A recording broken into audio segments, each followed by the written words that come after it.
नमस्कार दोस्तों, आज हम बात करेंगे कि how to start new business for the new entrepreneurship. लोगों के लिए बात कर रहा हूं मैं, जो नए बंदे हैं, अपना बिजनेस शुरू करना चाहते हैं। बहुत से लोग जो आजकल एजुकेशन होने के बाद एम्प्लॉयमेंट में जाते हैं, जॉब्स में जाते हैं, कोई बुरा नहीं है। जिसकी बिजनेस बैकग्राउंड नहीं है, नॉर्मली जिसकी फैमिली प्रोफेशनलिज्म में है, वो अपने बच्चों को भी जॉब्स में डालते हैं। और ज्यादातर जो फैमिली व्यापार में है, वो चाहते हैं कि उनके बच्चे भी उनका व्यापार ज्वाइन करें और वो बिजनेस में ही आए। इसी तरह का माहौल हमारे हिंदुस्तान में रहता है। लेकिन मेरा थोड़ा सा अलग तजुर्बा है इस पे। जब मेरे बेटे ने लंदन से एमबीए करके मुझे फोन किया कि dad, if you allow me, I can stay few year back in London and do something here, it looks very exciting. तो मैंने उसको कहा, बेटा इट्स योर चॉइस। अगर आपको लगता है कि आपको लंदन में सेटल होना है तो इट्स योर चॉइस। आप वहां पे सेटल हो सकते हैं, वहां पे स्टार्ट कर सकते हैं अपनी लाइफ। लेकिन मैंने पिछले 40 साल से यहाँ पे जो बिजनेस शुरू किया है, जीरो से शुरू करके मैं एक लेवल में व्यापार को बिल्ड करके लाया हूँ आपके लिए। I have 2 daughters and son, both daughter got married and son also got married, they all settle now। तो मैंने कहा कि अगर तुझको लगता है कि you can do better with me और मेरे साथ यहाँ पे कुछ सीख सकता है और अपनी जिंदगी को बेहतर बना सकता है, तो you are welcome back to India and choice is yours. Don't blame me in your future, so in near future, that's what I said. तो कहता है चलो ठीक है dad, then I think and do it. So he is a smart guy and decided to come back to India. अपने education होने के बाद में लंदन से वो इंडिया आ गए। और आने के बाद at that time the corona was going on. Luckily he got the last flight from London Heathrow airport to Hyderabad and other. उसके बाद में फिर फ्लाइट्स भी बंद हो गई थी। बट एनी हाउ, आने के बाद कुछ दिन उसमें रहे हम लोग कोरोना के इस काल में, और काफी हमें समय मिला साथ में बिताने के लिए। हम लोग शाम में घर के बाहर शटल खेलते थे, दिन में अच्छी कुकिंग करते थे, अच्छी मीटिंग्स करते थे, आपस में अच्छे अपने थॉट एक्सचेंज करते थे। तो उसने कहा, dad what do you think, what should I do in business now? I said again the choice is yours, but my recommendation, मैं जो बिजनेस कर रहा हूं वो मैं कैसे भी हैंडल कर रहा हूं, it's not a problem. You should try something new according to your education, your resources, your knowledge, and your exposure of life. You can do better than me anyhow. That's what I feel. तो उसने कहा कि क्या मैं कर सकता हूँ dad? I said, what is your interest? And then he said that maybe we can start some construction and all. I said, welcome, you can do that. So हमने एक प्रोजेक्ट तैयार किया कि आप अपना एक घर बनाइए पहले। The first project, you make our own house. Already we are living in the house, but you can make a house according to your design, your thought and everything.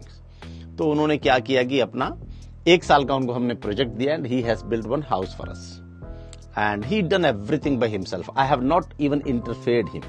We have decided how much budget should be there.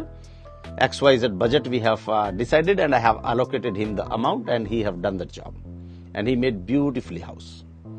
1 year he was busy doing that, and then he said, Dad, what should be my next target? I said, you just think of what you want to do. We have some land in and around Hyderabad, and then I said, why don't you can just start a small resort for us? You build some little resort for our personal reason. And he said, fine, that I'll do it. Then we had, again calculated all the things and, make a projected report and how much do you need? He said that probably this much of resort, this many of, facilities, and I'll make in this much of amount. I said, fantastic. Agreed. Then he has built that resort as well. Last 1 year, that resort is running very good. As and when we require, we use it. Otherwise, he also give on the rents, and he makes some smart money over there as well. But what I mean to say, my point is, and he's doing excellent. Now he's looking for one more new project to start in life. I said, fantastic man, I am always there to back you up. So, अगर आप अपने परिवार के साथ business में join करते हो तो आप उतना सीख नहीं पाते हो, क्योंकि आप हर चीज को टेक इट ग्रांटेड करते हो। वहां पे फादर बैठे हुए हैं, कोई और बैठा हुआ है, कोई और बैठा हुआ है फैमिली मेंबर, आपको लगता है कुछ हो गया तो ये देख लेंगे। But when you start your own things and then you take more responsibility, how to do it. मेरी एक और पीस ऑफ एडवाइस है जो बिजनेस शुरू करना चाहते हैं, अपना बिजनेस ऐसा करो जो एकदम ट्रांसपेरेंट हो और 100% पक्का बिजनेस हो, बैंक के थ्रू ट्रांजैक्शंस हो। कैश डीलिंग मिनिमाइज करो, ना करो तो बहुत अच्छा है, क्योंकि जो लूपहोल्स होते हैं बिजनेस में वो वही होते हैं जहां कैश में डीलिंग्स होती है। तो आप अपने बिजनेस को टोटली ऑटोमेशन पे डालो और उसको ऑनलाइन करो या उसको 100% बैंक के थ्रू करो, तो वहां पे लीकेजेस के चांसेस बहुत कम है। और ज्यादातर लोगों को लगता है कि हम how to get good employees, ये एक बहुत बड़ा इश्यू होता है बिजनेस में। एम्प्लॉय कोई गुड और बैड नहीं होता है, आप उनको किस तरह से ट्रीट करते हैं, उनकी जरूरतों को किस तरह से पूरा करते हैं, क्या आप उनको पूरी इज्जत और पूरा प्यार देते हैं, ये डिपेंड करता है कि आपकी ऑर्गेनाइजेशन कैसे चलेगी है। और आपके जो एम्प्लॉयज हैं उनका रिवार्ड भी फिक्स करो, रिस्पॉन्सिबिलिटी भी फिक्स करो, और अगर वो मिस्टेक्स करते हैं तो उसका पनिशमेंट भी फिक्स करो। And they should also know what is their job. बहुत से लोग एम्प्लॉय को रखते किसी एक काम के लिए हैं और करवाते और 10 काम है, तो वो हमेशा कंफ्यूज रहता है कि यार मुझे करना क्या है। Don't do that. एग्जैक्टली आप डिसाइड करो कि उस बंदे से आपको क्या काम लेना है, मार्केटिंग में है, सेल्स में है, परचेस में है, या एडमिनिस्ट्रेशन में है, अकाउंट्स में है, व्हाट इज रियल जॉब, और उस पे उसको लगा दो आप। उसका एग्जाम्पल के तौर पे अगर आपका टाइमिंग है 9 o'clock मॉर्निंग ऑफिस, और एक बंदा कोई 10, साढ़े 10, 11 बजे आता है, और एक बार आया चलता है, कभी कभार कोई रीजन की वजह से, बट अगर ऐसा कुछ होता है तो आप उसका रिवार्ड करो। भाई इतने बजे लेट आएगा तो उसकी आधे दिन की 11 हाजिरी लग जाएगी, इतना पैसा उसका कट जाएगा। और अगर बंदा पूरे महीने काम करता है 100% और जो आपने उसको टारगेट दिया है उससे वो बेटर अचीव करता है, तो you give him some reward as well, तो उसको खुशी मिलेगी कि yes I have achieved my target and I done my job. तो आपकी कंपनी भी अच्छी चलेगी, आपके एम्प्लॉय भी खुश रहेंगे और आप भी खुश रहेंगे। बिजनेस हम करते हैं अपनी फ्रीडम के लिए, और फ्रीडम आपको तभी मिल सकती है बिजनेस में जब आपका बिजनेस एब्सोल्युटली सिस्टम पे चलता हो, ट्रांसपेरेंसी पे हो, कहीं कोई घालमेल होने का डर ना हो। और अगर आप ही लगे हुए हैं हर टाइम, तो फिर आपका बिजनेस करने का मतलब ही क्या है, फिर वो तो एक आप अपने एम्प्लॉय ही बन गए हैं। So there is no point. अगर आपको फ्री होना है, पीस ऑफ माइंड रहना है, आपको कामयाब होना है, तो आप अपने लोगों पे ट्रस्ट कीजिए, उनको ट्रेंड कीजिए और उन्हें भी उसी तरह की बनाइए जैसे आप बन रहे हैं। तब आप देखेंगे ऑर्गेनाइजेशन में समय की लीवरेजिंग आपको सीखना है, वो बहुत जरूरी चीज है। You need to train your people like that, and you have to train yourself first. Then only you can train your people.